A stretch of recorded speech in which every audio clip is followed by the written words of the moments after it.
Hey, what's going on, everybody? This week on Super Week in Smart Homes, we're going to talk about different smart home gift ideas. We're going to talk about Google Home updates. We're going to talk about smart neighborhoods again, and then Crestron updates. What just happened with Crestron?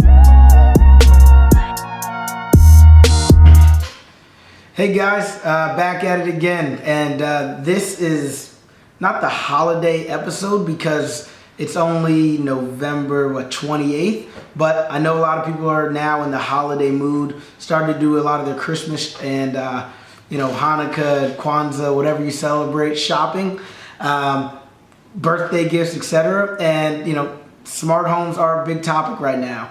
I'm happy about that, obviously. And today I just read an article, and I don't exactly remember where it was from. I'm going to pull it up just so that I can actually refer to it for you guys. But it was in the Los Angeles Times, right? Big magazine or newspaper, better said. And they did the 15 favorite smart home devices for less than $100. Obviously, a majority of people you're probably shopping for, depending on who you are, you're spending less than $100 on them. So what they're giving you here is just 15 different things you can look at to purchase for people for the holidays. I think they start with the most important on here, and I won't go through all of them. I'm just going to name like one or two that I think are really good ideas, and I'll tag up the article below so that you guys can go check it out for yourself. But the intelligent personal assistant. They talk specifically about the Amazon Echo Dot. I think this is, in terms of what's happening with smart homes and what devices are good gifts to people, I think this is number one. It's $50, and Amazon has deals on it all the time on their website. Actually, something that I'm doing on our Instagram, and I'm going to link it up right there, at digitalhome_, is we're doing a giveaway of an Amazon Dot. You tag somebody and we're going to give it away. It's $50, but I think it's a really good entry point into smart technology, right? I have one in my bedroom right now. I just moved to a new apartment, so I don't have a lot of smart technology here, but I love to just wake up in the morning and it's my alarm clock. And then if I wake up late, I go, Alexa, what time is it? Blah, blah, blah, right? I think it's a really good entry point into starting to use some of that technology. The other interesting thing that they had on here was, so I think smart locks are cool, not as great as a gift idea. And what was the other one that I thought was the smart TV ideas, right? So thinking Amazon Fire Stick, Google Chromecast, Roku Express, all smart TV. You can essentially make a dumb TV smart, right? It connects to the internet so that you can do Netflix, YouTube, etc., etc. I think that's also a really good idea for people. And then they have a bunch of other ones. The universal remote, Logitech Harmony, another good idea. And the list goes on and on. I won't beat you to death with all 15 of these, but definitely something to look into. The next thing I wanted to talk about was Google Home. So I talk a lot about Amazon Alexa, and that's because they are leading the way in the smart home field right now. But Google Home just made some updates that I think are really interesting. So one is something that Amazon already has. They're adding scenes. I believe Amazon called theirs, I forgot what Amazon calls theirs, but they just added something like that as well, so that you can, say turn on night mode and the lights turn off, the heat may come down or up, whatever you like, the shades may go up or down, whatever's connected, you can have a scene just around saying one word. But what Google did that, I got sorry for the little technical difficulty there. We were rudely cut off by the battery of this camera, but the show goes on. We don't really cut and edit on this show. We just go with it. One thing I actually wanted to say before I kept going was I'm in a hoodie today. You don't usually see me in a hoodie. The reason is we recently just got digital home hoodies. So let me know what you guys think of that. I think this hoodie is amazing. It's super soft. If anybody wants one, comment below. Let me know. See what we can do for you guys. So what I was saying, right? Google Home made an update recently that something that Amazon hasn't done, and I haven't said that much lately, that Google Home is doing something in the smart home arena that Amazon's not. And what they did was they added the ability to have more native language when you're talking to Google Home. So instead of saying phrases like, okay Google, speak to LG Smart to turn on robotic cleaner, you can just, it's not here yet, but it's coming. You'll be able to say, okay Google, start the robotic vacuum, right? I think that's really big. I think one of the things that annoys me the most about my Alexa is that I have to say Alexa and then, do this, and it's not, it's pretty good at understanding me, but I think it can be a lot better, and I'm really looking forward to seeing what Google's going to do around this and how much better it's going to do. What I'm curious about is it also going to be able to do complex commands? Like, so will I be able to say, okay Google, turn off the lights and turn the TV on the movie mode, or okay Google, turn off the TV and turn on the lights in my bedroom, or something like that. It will be this and, right? So it doesn't say that in this article that I'm reading. I think that's something that they really need to do. One of the custom installer technologies, Josh AI, actually does do that already, which I think is something that really separates it from the competition. Granted, I have not looked at Josh AI a ton to like really compare it, but if that's the only thing that separates it, I don't think it's going to last long. I think Amazon and Google will do that soon, but this update from Google is huge in my opinion, and I look forward to seeing if Amazon does it soon, and if not, that's interesting to me. So what else do we have here? Oh, another smart neighborhood. So in Alabama, they're doing an entire neighborhood, 62 homes of smart homes, essentially. They're going to be putting things like Alexa controlled devices, Vivint. They have LG, Samsung appliances like smart hub TV, dishwasher, washer, dryer, etc., and a cooking range also, which I think is awesome. And if you've watched any of my other videos about what I think is the future of housing, I think this is it. I think all homes are going to eventually be that. I think one of the big things here is, they mentioned it here, is that it needs to be, they want it to be turnkey, right? They want people to be able to walk in and their house just be easy to use. I think this does give them a lot of the ability to do that, right? And have a lot of awesome things with the thermostats, with the door locks, with the, what else did they have here? The, cameras, etc., lights, etc. But one, I think they definitely need to make sure that they're training people on how to use this stuff.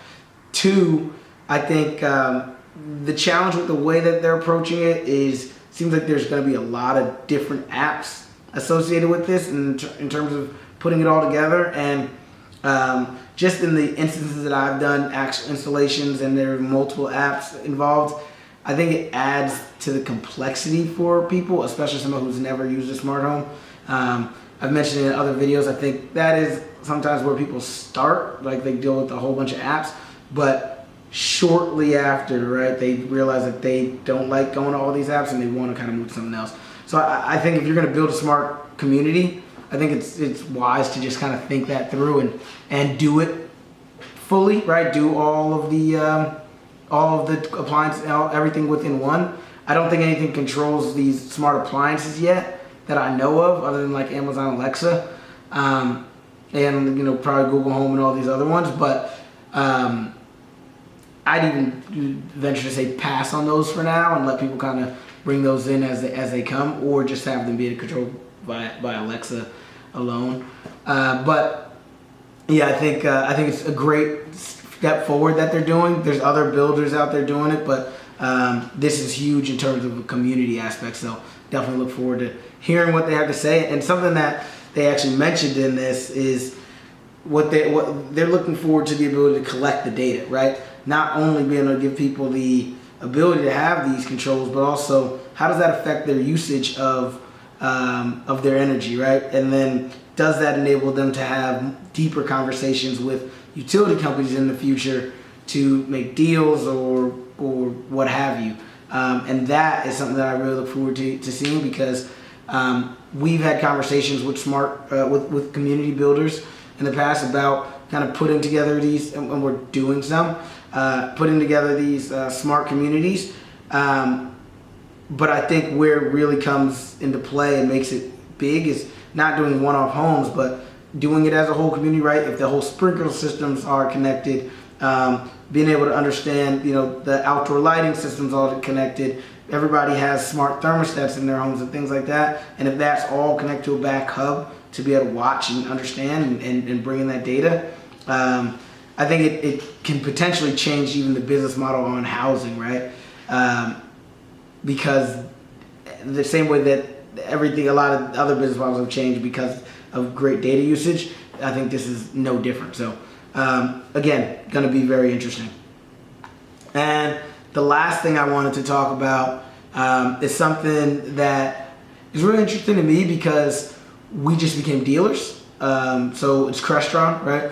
We just became Crestron dealers. Actually, Crestron recently cut, I think it was 300 of their dealers. So it's about 20% of their dealers, and they brought us on. I think that speaks volumes to who we are in the industry. Specifically, my father. I'm not going to take any credit for that. He's built great relationships and was able to get us in, even though Crestron's in the midst of cutting a lot of people. And also, I think it's good because we are a Savant dealer, but there are some things that Savant doesn't do that Crestron does, and it's nice to be able to have those different tools in the bag, other than obviously all this do-it-yourself stuff and commercial stuff that we were able to use, or consumer stuff that we were able to use. So I think it's interesting. So in terms of the roadmap, some of the things that I thought were interesting, I mean, they had a bunch of things that they mentioned. They mentioned shades, they mentioned some different digital media systems, etc. But I'm not going to talk about those as much. I think some of the things that were more interesting to me was they have something called the DM Exile Director. I did some reading on what that is, and essentially what it sounds like to me, what's going to be interesting is that it's going to give your integrator, your Crestron integrator, the ability to have a little bit more visibility remotely. Because I mean, from a support standpoint, being able to do things remotely is huge, so that I don't have to roll a truck, I don't have to charge you hourly costs for me to have my guys go out there. I'd rather not do that to you. I'd rather not do it. You'd probably rather not pay it. So I think it gives the client as well as us, Air Digital Home, a lot of peace of mind.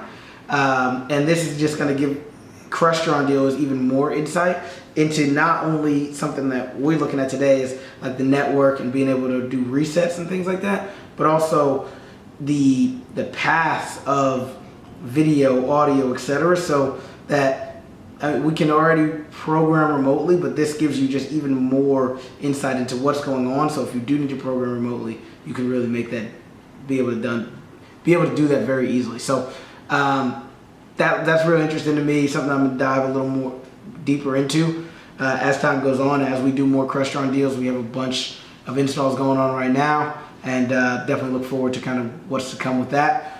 So they released some handheld remotes, essentially, right? I mean, you can obviously control it from your phone, like everything else I pretty much talk about here.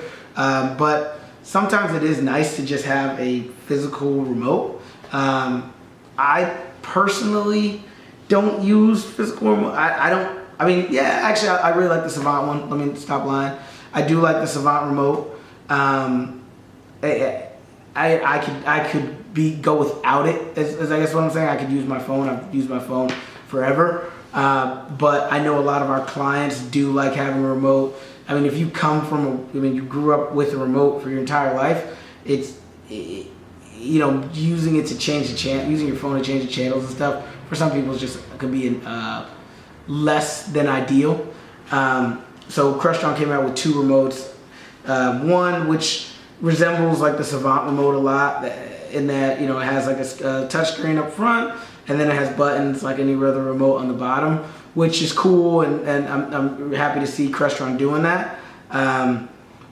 What was more interesting to me is something that Savant has promised in they promised it a while back, during their dealer event last year, and that's a simple remote, no touch screen, just a remote. And maybe there's some buttons that do some extra automation like scenes, which is Crestron one does. But some of my clients are older, right? They could care less about having.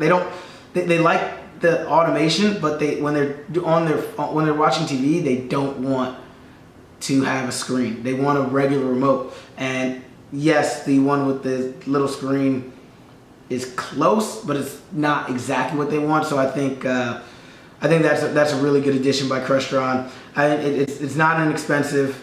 It's pretty much the same amount as the top Savant remote, but doesn't have nearly the capabilities. But regardless, I think it's a really good addition by them. The next thing I want to talk about is their ping system. So essentially, if you're not familiar with ping, ping is Crestron's. It's like their lower.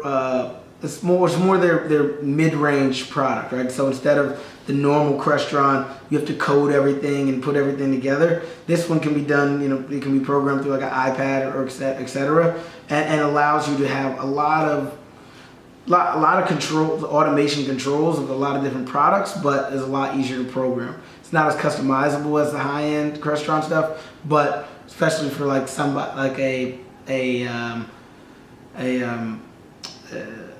a builder, somebody who's building spec homes or something of that nature, or somebody who's building, large apartment buildings and wants to kind of give some automation as this becomes more and more popular, right? I think that's huge. What the ping software is huge. What ping has been missing to date that's been big is they haven't had the ability to control like audio video sources. So you couldn't control your TV, right? So you still had to have the normal TV, you had to have a universal remote, etc. And I think that starts to take away from some of the benefits of having it all in one. So they've added that's coming in spring. It's not here yet, but it is coming. They're also adding an open source development kit so that people can add their own drivers and connect to Crestron on their own. So I think they're doing good things with ping. I am looking forward to kind of what's to come. I'm a Savant guy by heart. If anybody from Digital Home is watching this, they know that. But you got to move with the times, right? I think that's what's hugely important, is staying up to date with what's happening. I don't think a lot of integrators do that. I think a lot of them kind of get stuck in their ways, and the way this industry is moving, that's just not something that is advisable at all. So definitely something that I'm paying attention to. Definitely something that I'm looking forward to, just kind of seeing what's going to happen as the future goes on. But that's it for today. If you guys have any questions, as always, the comments are a great place to leave them. But also my website right there, digihm.com. You guys can contact me there as well. And also, before I go, subscribe. I don't know where it's at, but I know a lot of people are watching this, but not as many are subscribing to what's going on. So I have other videos coming, not just Super Weekend Smart Homes. I'm gonna keep doing those like one-off advice videos, and would love your guys' thoughts on that. So comments, love them. Subscribe. All right, peace. Thanks.